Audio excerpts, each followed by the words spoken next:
মার্কিন টেলিভিশন তারকা কিম কার্দাশিয়ানের শারীরিক অবস্থা খুবই খারাপ। মাথা ব্যথায় তিনি একেবারে নাজেহাল, ওষুধেও কাজ হচ্ছে না। মডেল অভিনেত্রী ব্রেন অ্যানিউরিজম রোগে আক্রান্ত।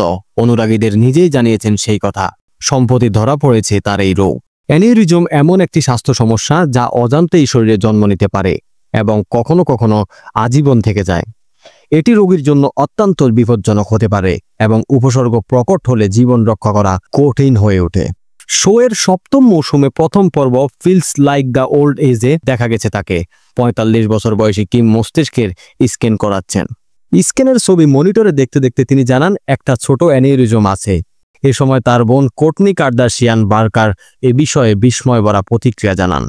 ডাক্তারের সঙ্গে আলোচনার সময় কিম জানান তারা বলছে এটা হয়তো শুধু মানসিক চাপের কারণে হয়েছে। পরের দৃশ্যে কিম বলেন, এই সপ্তাহটা আমার জীবনের সবচেয়ে কঠিন সপ্তাহ।